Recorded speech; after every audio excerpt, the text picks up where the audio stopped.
Hi, folks. Seth Klein here with the Climate Emergency Unit and author of A Good War, Mobilizing Canada for the Climate Emergency.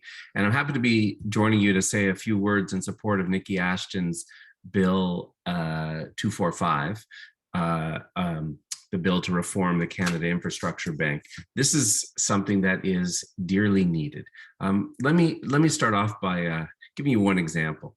As many of you will know, I wrote this book around how we mobilize for the climate emergency, structured around lessons from the Second World War.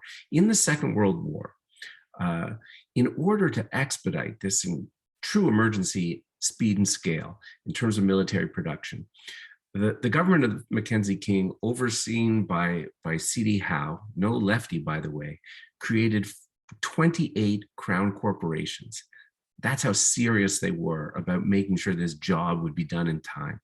In contrast, the Justin Trudeau government has created two new crown corporations, the Canada Infrastructure Bank, and the second, I hate to tell you, is the Trans Mountain Pipeline Corporation. It's the one that makes us all the proud owners of a 60-year-old pipeline from Alberta to my province of British Columbia. And that first one, the Canada Infrastructure Bank, is so far accomplishing precious little.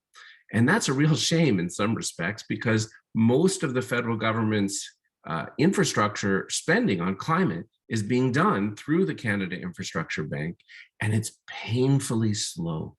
It's painfully slow in large part because they have forced the bank to do all of its work as public-private partnerships, bringing in all of these for-profit private sector partners.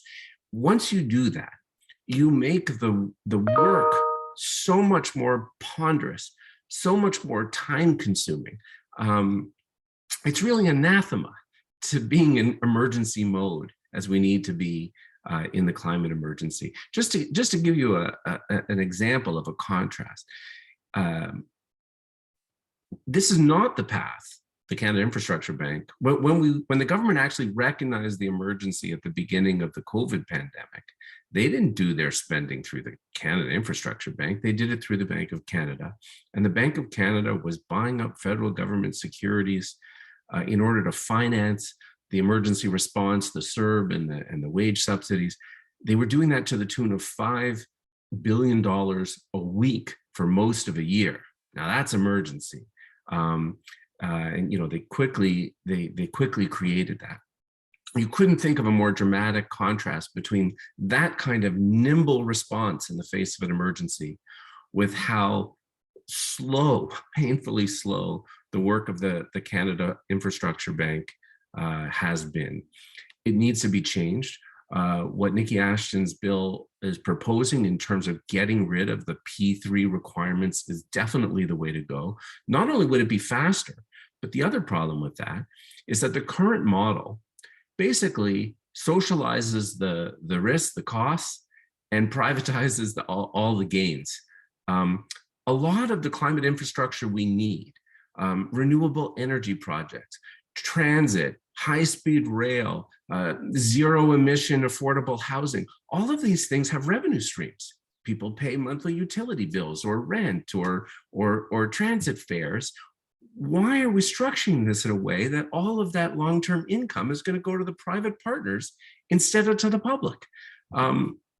So for all of these reasons, the kinds of reforms that are proposed in Nikki Ashton's bill make a huge amount of sense. The governance reforms that she's talking about, especially ensuring that Indigenous communities and nations are part of the governance structure of a reformed climate bank.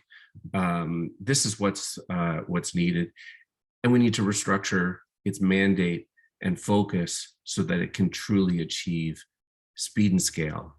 And it's an initiative well worth supporting. Thanks.